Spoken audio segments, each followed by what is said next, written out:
General secretary all India State Bank officers federation Shri Arun Sahu ji, GM network 1,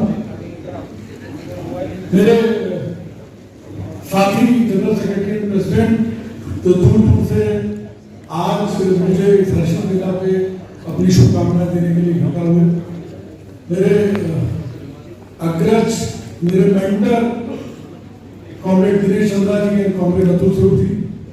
Atul स्वरूप के साथ तो एक चीज और भी है, वो मेरे प्रेडिसेसर भी है, जनरल सेक्रेटरी की पोजीशन में और मेरे समस्त साथी। आज वो दिन है जब 4 दिन बाद अपना सुपर एनिमेशन दिखाई दे रहा। अभी तक दिखता नहीं था, होता तो था, दिखता नहीं था। अभी तक मेरे से हर आदमी यही पूछता था कि आप कैसा महसूस कर रहे हैं जब सुपर एनिमेशन में जा रहे हैं, तो मुझे लगता था अभी तो इस बारे में सोचे नहीं, इसलिए कुछ पता ही नहीं। आज वो दिन है जब मुझे थोड़ा थोड़ा इमोशनल होना शुरू हुआ, क्योंकि जो साथियों ने कहा, सीएम सर ने कहा, साहू साहब ने कहा, दीपक ने कहा, दीपक इस्तेमाल से कर रहा हूँ, दीपक और हम लोग लकीली बैचमेट भी हैं और शुरू से हमारा साथ रहा है। और आदरणीय दिनेश चंद्रा साहब ने और स्वरूप साहब ने कहा, तो मुझे लगा कि कुछ सोचने का विषय है कि शायद मैं खाली उठे जा रहा हूँ या मैंने इतना लंबा समय पार कर लिया, लगभग 40 वर्ष में 2-4 महीने कम होंगे। तब सोचने में आया कि हाँ, सुपर एनिमेशन होने का समय आ गया। एक अच्छी बात है कि आगे आने वाले 4 दिनों में से केवल 2 दिन ही मुझे ऑफिस पर रहने का मौका है, क्योंकि बैंक ने कहा है कल चेन्नई जाना है, तो 27 को लौटेंगे। तो 28 और 30 दिन 2 वर्किंग डे है मेरे पास, जब मैं अपने साथियों से मिल सकता हूँ, उनकी शुभकामनाएं ले सकता हूँ। एक लंबा 40 वर्ष का समय बहुत लंबा समय होता है।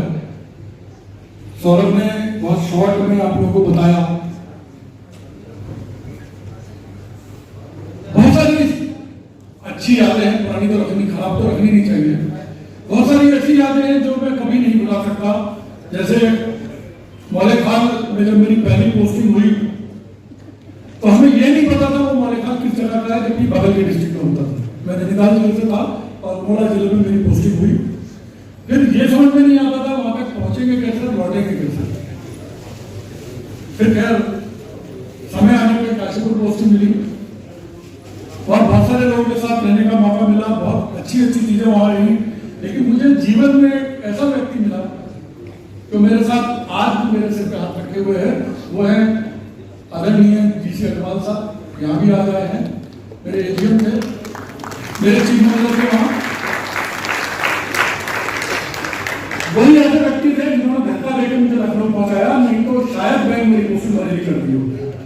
और बरेली करते तो इतने बड़े कलेक्टर पे काम करने का मौका मुझे नहीं मिलता। एक अक्सर मुझे बात कहता हूँ कि ये सिर्फ आप हैं जिसकी वजह से मैं इतने बड़े कलेक्टर पे काम कर रहा हूँ। और यहाँ आके ही जिस आदमी से मुलाकात मुझे कराई, तो यहाँ आने से पहले वो थे कॉमरेड दिनेश चंद्रा। बस उंगली उनकी पकड़ी और मैं यहाँ तक पहुंचा हूँ। रास्ते में बहुत सारे लोग मिले, बहुत सारे लोगों ने साथ दिया। अब एज का थोड़ा गैप ज्यादा था, मुलाकात कम होती थी, तो हमें अतुल स्वरूप जी से मुलाकात हुई, जिनके साथ वास्तव में मेरी अच्छी बात में लीडरशिप डेवलप करने का मुझे मौका मिला, लीडरशिप लर्न करने का मौका मिला। मुझे अच्छी तरह याद है कि जब 2002 का पहला चुनाव मैंने नॉमिनेशन करा था, तो मुझसे तत्कालीन कैंडिडेट थे दिनेश चंद्रा साहब के against doctor mister DP Vajpayee. उन्होंने एक प्रश्न किया, तुम उधर से क्यों चुनाव लड़ना चाहते हो, उधर से क्यों नहीं। यहां मुझे रिक्वेस्ट करनी पड़ रही थी कि मुझे डीजर्स लाया जाए, उधर को मुझे डीजर्स देने के लिए ऑफर था उनका। तो मैंने कहा ऐसा है, मुझे ये देखना है कि अगर मुझे इस क्षेत्र में आना है तो लीडरशिप लर्न करनी जरूरी है।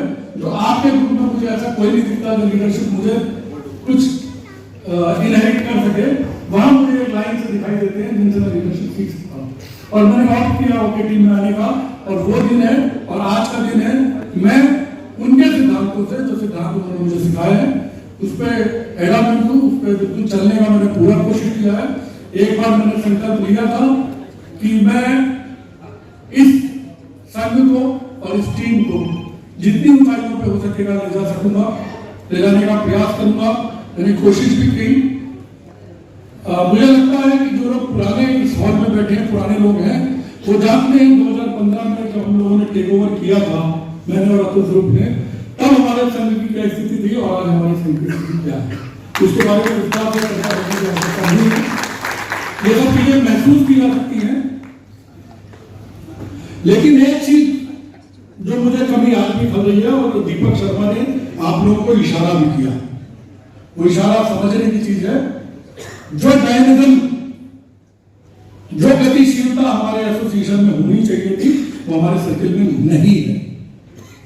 मुझे इस मंच से आज स्वीकार करने में कोई गुरेज नहीं है, और मैं सिर्फ इसलिए स्वीकार कर रहा हूं कि ताकि यहां बैठे हुए लोग इस बात को समझें और गतिशीलता के लिए क्या करना है उसके लिए प्रयास करें, क्योंकि हमारे प्रयास नाकाफी थे। हमें जो गतिशीलता दिखनी चाहिए थी, जो चाहिए थी, वो हम जब पैदा नहीं कर पाए। इस बात का अफसोस लेकर मैं एसोसिएशन से जा रहा हूं। ये मेरा एक सबसे नेगेटिव पॉइंट है जो मैं अचीव नहीं कर पाया। जैसे दिनेश भाई ने कहा, हमने जो चाहा वो किया, और मैं पक्की बात करता हूं, अगर आदमी ठान ले तो वो सब कुछ कर सकता है जो वो चाहता है। आदरणीय स्वामी विवेकानंद ने कहा है कि भगवान राम या कृष्ण भगवान नहीं पैदा हुए थे। आपको अपनी अंतरात्मा को इतना ऊंचा उठाना है कि आप वो बन सके, तो आप जो चाहेंगे वो बन सकते हैं। बस अपने अंतरात्मा को वहां तक ले जाना है, क्योंकि उन्होंने एक चीज और कही थी, ईश्वर और हमारे में कोई अंतर नहीं है। आत्मविश्वास, वो नास्तिक, वो आस्तिक है जो स्वयं में विश्वास रखता है। वो आस्तिक हो ही नहीं सकता जिसको अपने पर विश्वास नहीं। तो मैं इस बात को अपील करता हूं, और मैं आशा करता हूं, मैं विषय से भटक रहा हूं, मैं आशा करता हूं आप लोगों का प्रेम मेरे साथ ऐसे बना रहेगा। मैं हर क्षण आपके पास लखनऊ में उपलब्ध हूं। मेरी जहां भी आवश्यकता होगी मैं आपको प्राप्त होऊंगा। आप जब चाहें मुझे डिस्टर्ब कर सकते हैं, जैसा पहले करते थे। ये हो सकता है कि अब उतना समय जरूर नहीं निकलेगा जितना पहले निकलता था, क्योंकि कुछ और लोगों के लिए समय चाहिए होता है। धन्यवाद। इससे ज्यादा कुछ कहने की बहुत ज्यादा आवश्यकता नहीं है।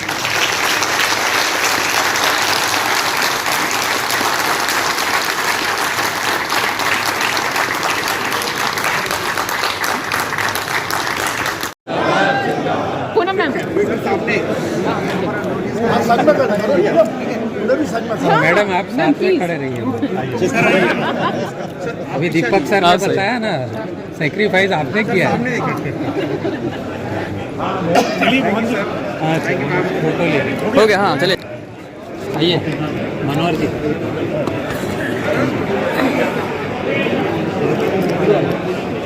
इधर से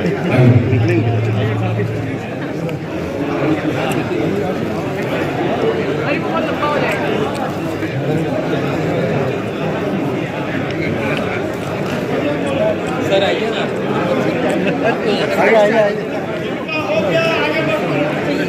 साइड से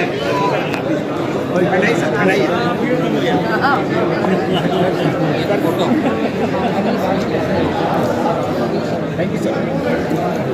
पवन जी सबसे तेज तर्राक नेता रहे हैं और काफ़ी दिनों से हम लोग जानते हैं। आप क्या किस तरह से देखते हैं पवन जी के इस कार्यकाल जी नमस्कार। मैं शरद चांडा, भारतीय स्टेट बैंक लखनऊ मंडल का मुख्य महाप्रबंधक हूँ।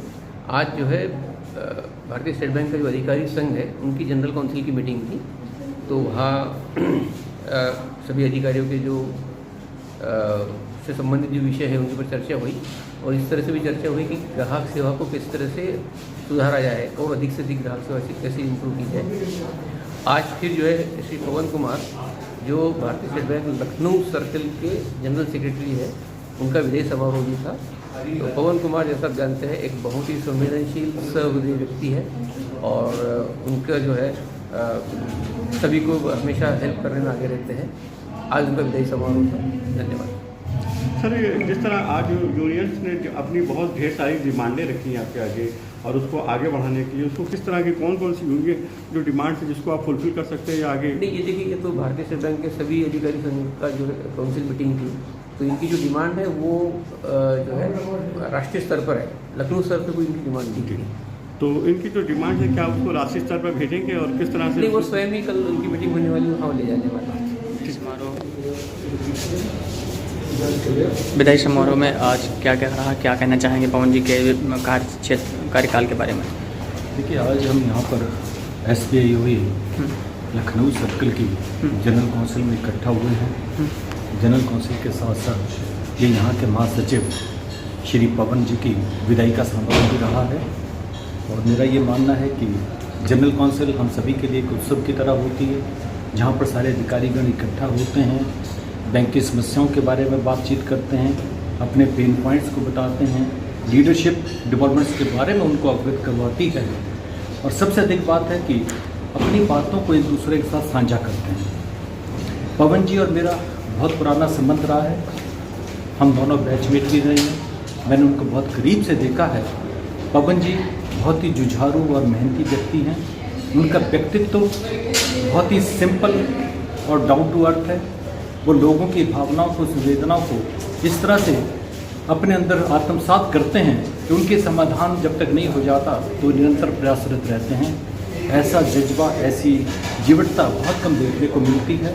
हम उम्मीद करते हैं कि जो आने वाली लीडरशिप है वो भी उनसे प्रेरणा लेगी और इस तरह से कार्य करेगी कि लखनऊ सर्कल एसोसिएशन पूरे देश में अपना परचम लगाए।